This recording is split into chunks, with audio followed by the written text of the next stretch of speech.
Assalamualaikum warahmatullahi wabarakatuh. Bismillahirrahmanirrahim. Alhamdulillahirabbil alamin wassalatu wassalamu ala sayyidina Muhammad miftahi babi rahmatillah adada ma'afinatillah salatan wa salaman daimaini bidawami mulkillah wa ala alihi wa sahbihi wa man wala. Allahumma la ilma lana illa ma 'allamtana wa la fahma lana illa ma 'allamtana innaka antal alimul hakim. Allahumma harisna min dhulumatil wahmi wa aghrinna bi nuril fahmi waftah lana abwaaba fadlika wa rahmatika wa khazaini ilmika bi rahmatika ya arhamar rahimin. Amin ya rabbal alamin.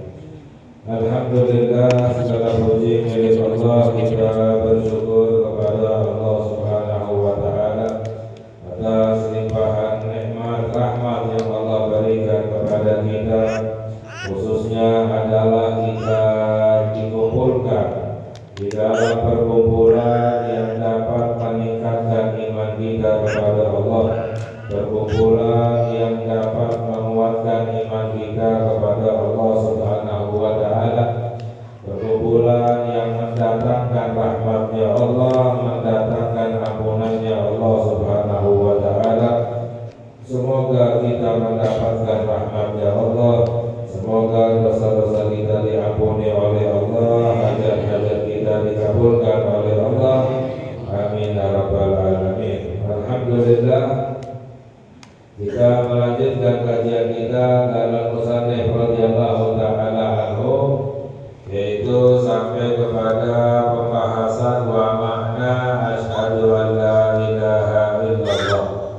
Makna aku bersaksi bahwa tidak ada Tuhan selain Allah, yaitu anta alama dengan mengetahui, wa ta'taqida dengan meyakini, wa tu'mina dengan mengimani, wa tusaddiqa dan membenarkan bahwa alla ma'buda bihaqqin fil wujudi, tidak ada yang berhak disembah pada wujud ini illallahu, kecuali Allah Subhanahu wa Ta'ala. Al-Wahidu, sifatnya Allah Subhanahu wa Ta'ala yang maha satu. Al-Ahadu, Allah yang maha esa. Al-Awwalu, Allah yang maha awal. Al-Qadimu, Allah yang maha dahulu. Makna dahulu bahwa tidak ada permulaannya. Jadi Allah itu tidak ada permulaannya. Al-Hayyu, Allah Subhanahu wa Ta'ala yang maha hidup. Al-Qayyumu, Allah Subhanahu wa Ta'ala yang maha berdiri sendiri. Maknanya Allah tidak membutuhkan apapun. Allah tidak membutuhkan langit, Allah tidak membutuhkan tempat, Allah tidak membutuhkan ruang, Allah tidak membutuhkan waktu, Allah tidak membutuhkan arah, karena semuanya ini adalah ciptaan Allah Subhanahu wa Ta'ala. Jika orang mengatakan Allah di langit, berarti Allah membutuhkan langitnya. Kalau orang mengatakan Allah di atas, berarti Allah membutuhkan tempat atau arah di atas. Sedangkan semuanya ini adalah ciptaan Allah. Fa innallaha ghaniyyun 'anil 'alamin. Allah tidak membutuhkan alam semesta. Dalam Al-Qur'an, Allah tidak membutuhkan apapun.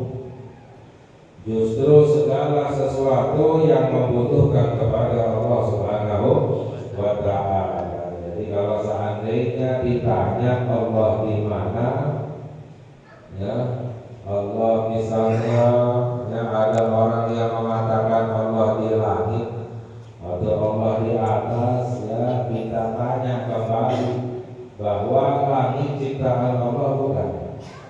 Ya, jawabannya adalah ciptaan Allah. Nah, pertanyaannya, sebelum sebelum Allah menciptakan langit, Allah di mana? Ya, sebelum Allah menciptakan langit, Allah di mana? Ya, jawabannya adalah wallahu a'lam. Ya, Allah di atas. Kita tanya atas ciptaan Allah bukan? Ya, sebelum Allah menciptakan atas, Allah di mana? Ya, jawabannya adalah wallahu a'lam. Nah, sifatnya Allah itu tidak berubah. Ya, sifatnya Allah itu tidak berubah atau berpindah. Itu adalah sifatnya makhluk. Ya, sifatnya Allah lain dengan sifatnya makhluk. Ya, jadi nggak seperti makhluk pindahan, ya, bergerak, berubah. Ya, sifatnya Allah itu sama.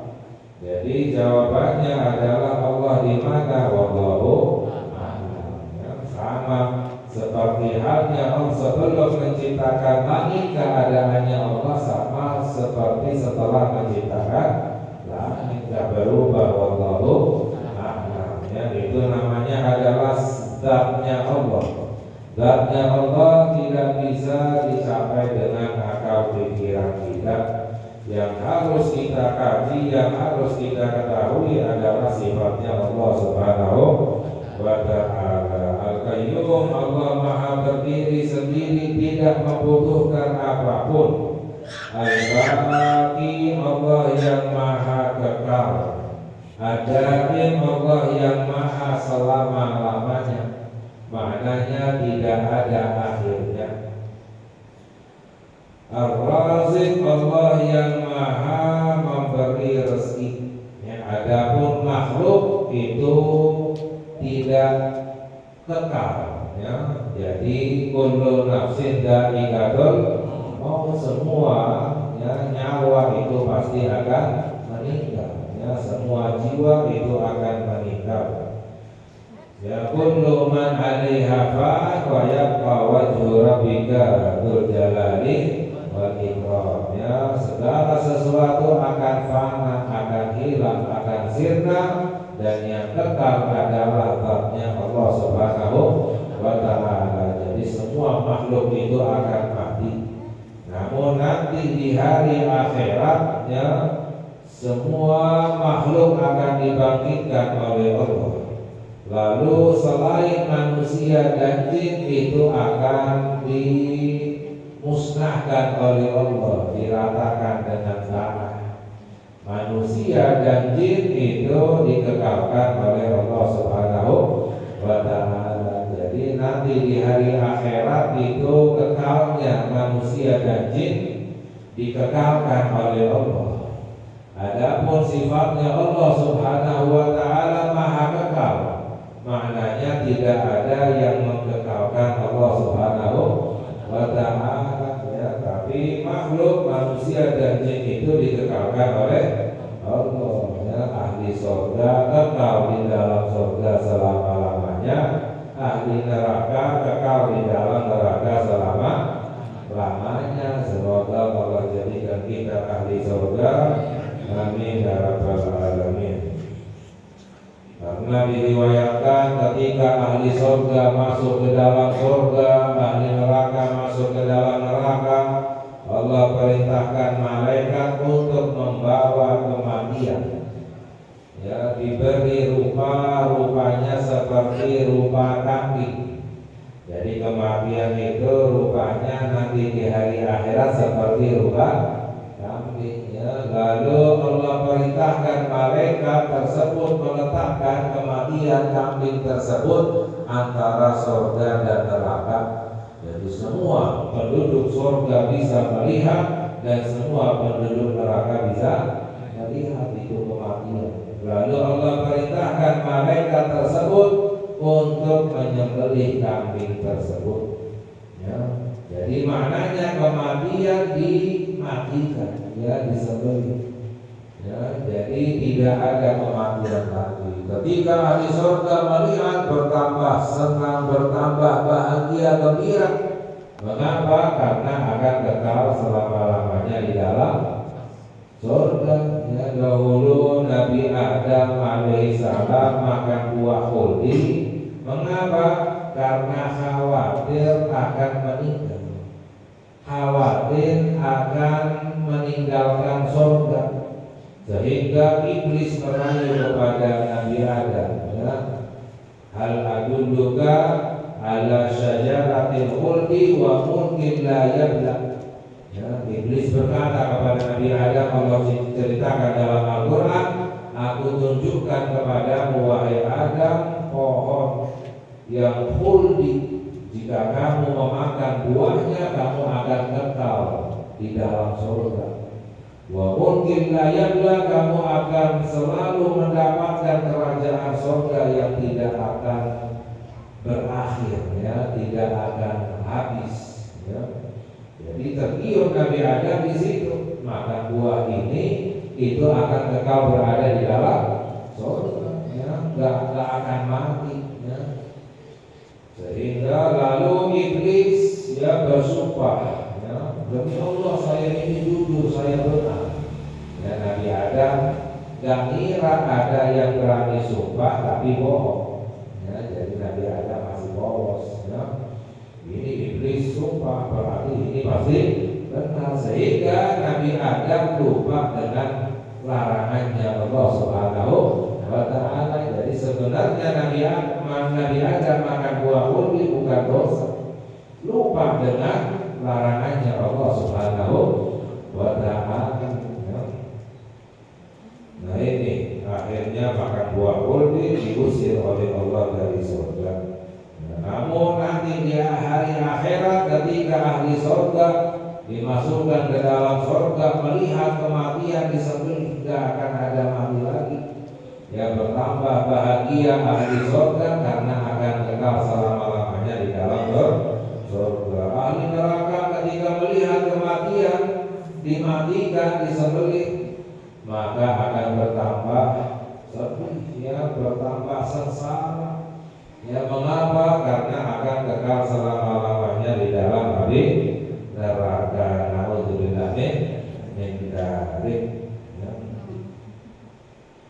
Jadi makhluk nanti di hari akhirat itu akan dikekalkan oleh Allah Subhanahu wa Ta'ala. Adapun Allah yang maha kekal, Al-Baqi Ad-Daim, Al-Khaliq, dan Allah Subhanahu wa Ta'ala yang maha menciptakan. Ya, segala sesuatu itu adalah ciptaan Allah Subhanahu wa Ta'ala. Selain Allah adalah ciptaan Allah, ya. Ar-Raziq, Allah yang maha memberi rezeki. Ya, rezeki semuanya adalah dari Allah. Ya, wa ma bikum min nikmatin fa min Allah. Dalam Al-Quran Allah berfirman, apapun nikmat yang ada padamu itu datangnya dari Allah, ya. Rezeki itu ada dua, ada rezeki yang zahir, ada rezeki yang batin, ya. Rezeki zahir materinya, duit, harta, dunia. Rezeki batin itu adalah iman kepada Allah, itu rezeki. Akhlak yang baik itu adalah rezeki. Sifat yang baik, ya, tawadhu, ikhlas, ya. Ini semuanya adalah rezeki, ya. Ma'rifah, mengenal kepada Allah, bertakwa kepada Allah, ya. Ini semuanya rezeki, ya. Jadi rezeki itu ada dua, rezeki dunia dan rezeki akhirat, rezeki zahir dan rezeki batin, ya. Rezeki batin, rezeki akhirat itu lebih mulia daripada rezeki dunia, karena rezeki dunia akan hilang, semuanya akan ditinggalkan, tapi rezeki akhirat kekal selama-lamanya. Ar-Raziq Al-Alim, Allah yang maha mengetahui, Allah maha mengetahui segala sesuatu. Al-Qadir, Allah yang maha kuasa atas segala sesuatu. Al-Fa'alu lima yurid, Allah yang maha melakukan apapun yang dikehendaki oleh Allah Subhanahu wa Ta'ala. Masya Allahu kana wa ma lam yasha' lam yakun. Apapun yang Allah kehendaki wujudnya maka akan terwujud. Apapun yang tidak Allah kehendaki wujudnya maka tidak akan terwujud, ya. Jadi apapun yang terjadi semuanya ini adalah kehendak Allah, baik kebaikan maupun keburukan, ketaatan maupun kemaksiatan, ya, kebaikan maupun kejahatan, semuanya ini adalah yang ada itu karena kehendak Allah Subhanahu wa Ta'ala. Ya. Kalau ada orang yang mengatakan oh yang buruk, yang jahat, yang gak baik itu bukan kehendaknya Allah, berarti Allah bukan Maha Kuasa. Ya. Kalau ada sesuatu yang terjadi bukan dengan kehendaknya Allah, Allah Maha Kuasa. Jadi apapun yang tidak dikehendaki oleh Allah tidak akan terjadi. Ya, namun kebaikan itu diridhoi oleh Allah, keburukan ya dimurka oleh Allah Subhanahu wa Ta'ala. Semuanya kehendak Allah. Tapi yang kebaikan adalah dikehendaki oleh Allah, keburukan, kejahatan, kezaliman itu tidak diridhoi oleh Allah Subhanahu wa Ta'ala. Wala haula wala quwwata illa billahil aliyyil azim. Ya, tidak ada kekuatan, tidak ada kemampuan kecuali dengan izin Allah Subhanahu wa Ta'ala. Mausufun bi kulli kamalin. Allah memiliki sifat segala kesempurnaan. Sifatnya Allah itu maha sempurna, memiliki semua sifat yang sempurna. Jadi tidak terbatas. Adapun sifat 20 itu adalah sifat rinci yang harus kita ketahui. Karena itu yang disebutkan di dalam Al-Quran maupun sabda-sabda Sayyidina Muhammad Sallallahu Alaihi Wasallam, sama seperti Nabi yang harus kita ketahui ada 25 Nabi, karena itu yang disebut di dalam Al-Quran secara rincinya. Namun secara umumnya Nabi itu ada banyak, ada riwayat sampai 124.000 ya. Tapi tidak wajib untuk kita ketahui ya, hanya secara umumnya saja. Nah, sama seperti sifatnya Allah secara rincinya harus kita ketahui ada 20 sifat. Secara umumnya Allah memiliki segala semua sifat yang sempurna. Munazzahun an kulli naqsin, Allah sifatnya suci dari semua sifat kekurangan. Allah maha suci dari semua kekurangan, tidak ada kurangnya. Sifatnya Allah Subhanahu wa Ta'ala. Laisa kamitslihi syai'un wa huwa samiul basir. Tidak ada apapun yang sama dengan sifatnya Allah. Allah yang maha mendengar, Allah maha melihat. Jadi sifat Allah yang harus kita yakini bahwa sifatnya Allah lain dengan sifatnya makhluk. Jangan pernah samakan sifatnya Allah dengan sifatnya makhluk. Fahuwal qadimu wa ma siwahu hadits. Allah yang maha dahulu. Kalau dahulu pada makhluk maknanya waktu yang sudah lama lewat itu dahulu. Tapi sifat dahulu bagi Allah maknanya tidak ada awalnya. Allah maha dahulu, tidak ada awalnya, tidak ada permulaannya. Wa ma siwahu hadits, apapun selain Allah itu sifatnya hadits. Hadits itu lawan daripada qadim. Hadits itu maknanya baru, ada awalnya. Segala sesuatu selain Allah sifatnya hadits, ada awalnya, ya, ada permulaannya karena ciptaan Allah Subhanahu wa Ta'ala. Wa huwal khaliq wa ma siwahu makhluk. Allah yang maha menciptakan, ya, apapun selain Allah itu adalah makhluk. Arsy, surga, neraka, langit, atas, bawah, gerakan, ya, diam atau bergerak itu adalah ciptaan Allah. Diam itu adalah ciptaan Allah, bergerak adalah ciptaan Allah. Ya. Lalu sifatnya Allah bagaimana? Enggak diam, enggak gerak. Ya. Allah itu enggak diam, tidak bergerak. Karena dia bergerak itu adalah sifatnya makhluk. Sifatnya Allah lain dengan sifatnya. Lalu bagaimana? Jangan dibayangkan.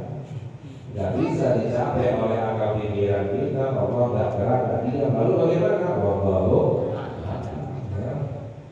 wa kalamuhu qadimun kasa'iri sifatihi.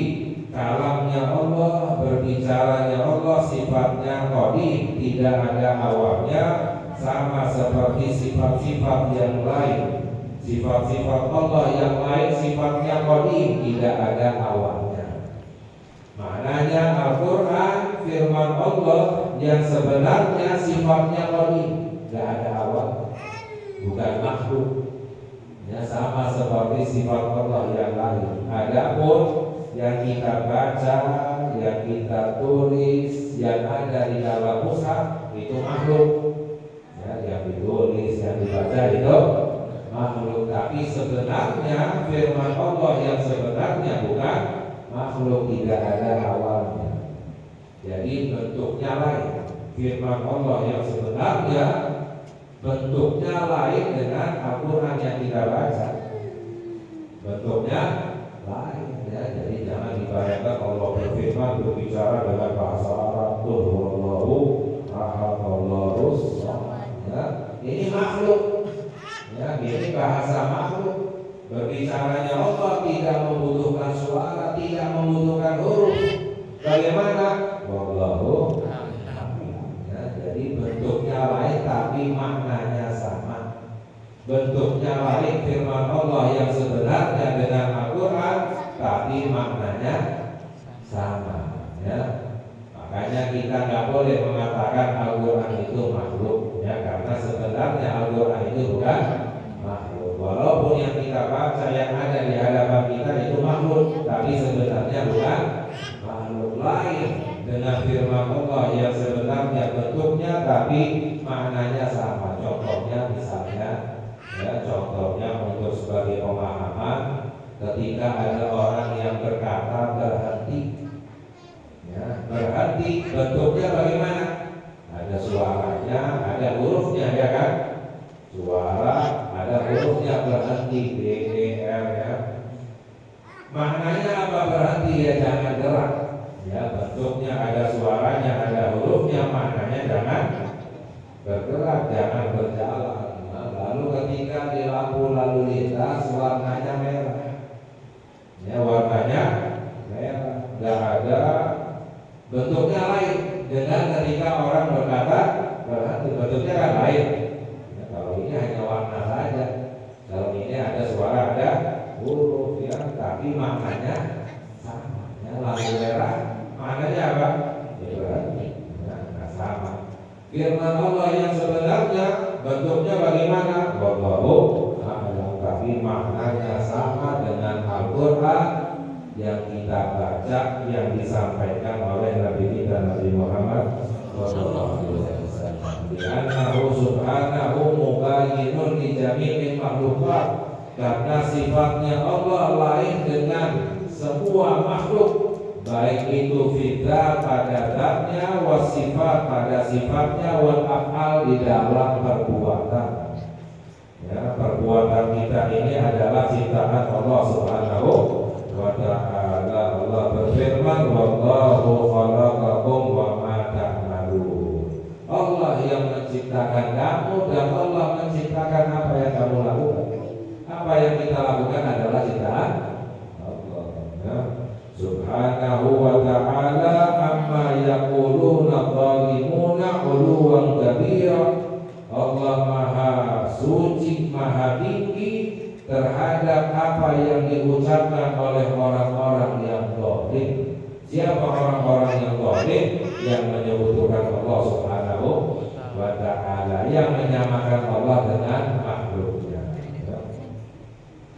Lalu yang berikutnya, wa makna asyhadu anna Muhammadar Rasulullah. Apa maknanya ketika kita mengucapkan wa asyhadu anna Muhammadar Rasulullah? Insyaallah kita kaji lagi pada lain kesempatan. Semoga Allah memberi hidayah kepada kita, Allah jaga iman kita, Allah kuatkan iman kita, Allah terima amalan ibadah kita, Allah terima iman kita, Allah jadikan kita hamba-hamba yang diridhoi oleh Allah.